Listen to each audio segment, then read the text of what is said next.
4 tips to stop your late night snack cravings. చాలా మంది morning నుంచి నైట్ వరకు డైట్ని ఆన్ పాయింట్లో పెడతారు, కానీ నైట్ పడుకునే ముందు వాళ్ళ క్రేవింగ్ స్టార్ట్ అవుతాయి. దానివల్ల ఏదో ఒకటి వెళ్ళి తినేస్తారు అండ్ ప్రోగ్రెస్ అనేది వెనకబడిపోతుంది. ఇలాంటి వాళ్ళ కోసం ఒక 4 టిప్స్. నెంబర్ 1 టిప్ వచ్చేసరికి opt for low calorie juices or fruits.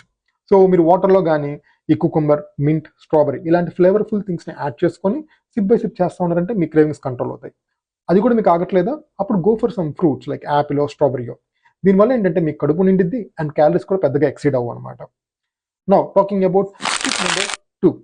So మీరు హై క్యాలరీ ఫుడ్స్ని దూరంగా పెట్టండి, లైక్ చాక్లెట్స్నో లేకపోతే కేక్స్నో ఇలాంటి వాటిని. ఇవి ఎలా ఉంటాయంటే ఒకసారి తినడం స్టార్ట్ చేశారంటే మీ బ్రెయిన్ ఇంకా కావాలని అడిగిద్ది and you end up eating more and more. So avoid high calorie dense foods. Option number 3, award your self. అంటే మీ క్యాలరీస్లో ఒక 200 క్యాలరీస్నో లేకపోతే ఒక 150 క్యాలరీస్నో పక్కన పెట్టుకోండి. మీరు రోజంతా డైట్ బాగా ఫాలో అయితే అప్పుడు ఆ 200 క్యాలరీస్ మీకు ఇష్టం వచ్చిన ఐటమ్, అది చాక్లెట్ అవ్వచ్చు లేదా ఏ పీస్ ఆఫ్ కేక్ అవ్వచ్చు, తినేసి అక్కడితో ఆపేసి పడుకోండి. టిప్ నెంబర్ 4, ఇది చాలా simple but very effective. Brush your teeth by closing your calories. అంటే ఆ రోజులో మీ క్యాలరీస్ కనుక అయిపోయినాయా నైట్ పడుకునే ముందు వెళ్ళి బ్రష్ చేసేసుకోండి. This will send the signals to your brain saying like ఈ రోజు నీ కోటా అయిపోయింది ఇంకా, కాబట్టి షట్ యువర్ మౌత్ అని. Okay, hope these tips are going to be helpful for you. Stay healthy, stay fit.